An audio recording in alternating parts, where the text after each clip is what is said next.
నమస్తే మాస్టర్స్. శ్రీకృష్ణామృతం శ్రీమద్ భగవద్గీత విజ్ఞాన సారాంశం గురించి మనం ప్రతిరోజు తెలుసుకుంటున్నాం. అలాగే ఈరోజు మరికొన్ని విషయాలను తెలుసుకుందాం. మాస్టర్స్ లైక్ చేయండి, షేర్ చేయండి, సబ్స్క్రైబ్ చేయండి. ఈ ఛానల్ని మరికొంచెం ముందుకు తీసుకువెళ్దాం. Thank you. కొందరు నియమిత ఆహార పరులైన ప్రాణాలను ప్రాణంలోనే ప్రాణాయామం ద్వారా హోమం చేస్తున్నారు. వీళ్ళంతా కూడా ఆయా యజ్ఞాల ద్వారా వారి వారి పాపాలను పోగొట్టుకుంటున్నారు. అంటే ఇందులో ఏం చెప్తున్నారంటే రకరకాల మనుషులు రకరకాల ప్రక్రియల ద్వారా ఆధ్యాత్మికతని ఎలా చేరుకుంటున్నారో చెప్తున్నారు అన్నమాట. కురుశ్రేష్ఠుడ యజ్ఞశేషం అమృతం లాంటిది. దాన్ని అనుభవించిన వారు శాశ్వత బ్రహ్మ పదాన్ని పొందుతారు. యజ్ఞం చేయని వాడికి ఇహలోకంలోనే ఏమీ లభించదు. ఇక పరలోకంలో సంగతి చెప్పాలా?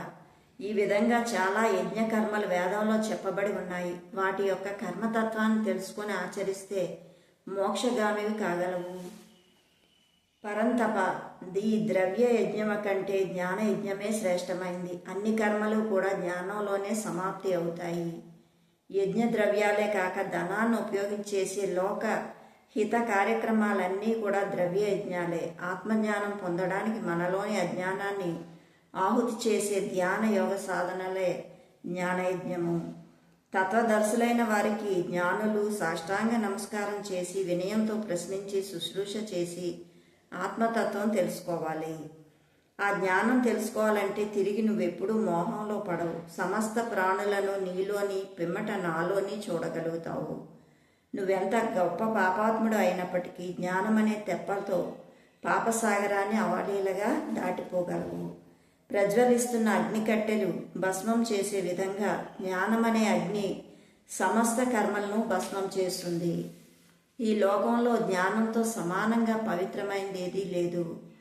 సాధన చేసి యోగసిద్ధిని పొందినవాడు కాలక్రమాన ఈ జ్ఞానాన్ని తనలో తెలుసుకుంటాడు. ఇంద్రియాలను జయించి శ్రద్ధ సహనాలతో ఏకాగ్రత సాధనతో చేసేవాడి జ్ఞానాన్ని దాన్ని పొందిన శీఘ్రకాలంలోనే పరమశాంతిని పొందుతాడు. శ్రద్ధ జ్ఞానాలు లేనివాడు, నమ్మకం లేనివాడు చెడిపోతాడు. సంశయాత్మకుడు ఇహపరాలు రెండింటికి దూరమైపోతాడు.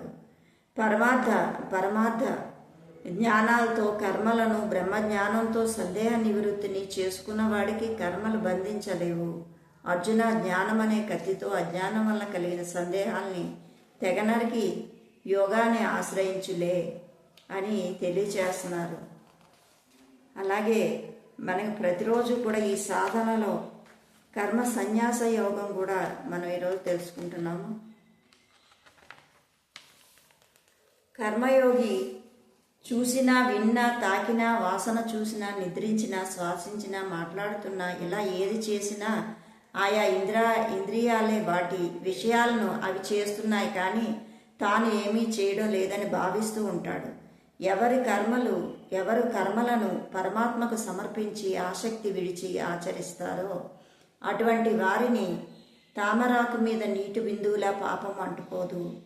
యోగులు ఫలాపేక్షను, కర్తవ్యాన్ని, అహంకారాన్ని, కృతత్వాన్ని, అహంకారాన్ని వదిలి మనసు, శరీరం, బుద్ధి, ఇంద్రియాలతో చిత్తశుద్ధి కోసమే కర్మలు చేస్తారు. నిష్కామ కర్మయోగులు ఫలాపేక్ష లేకుండా కర్మలను ఆచరించి శాంతిని పొందుతారు. ఫలాపేక్ష కలవాడు ఆ కర్మల ఫలాల చేత బంధింపబడతాడు.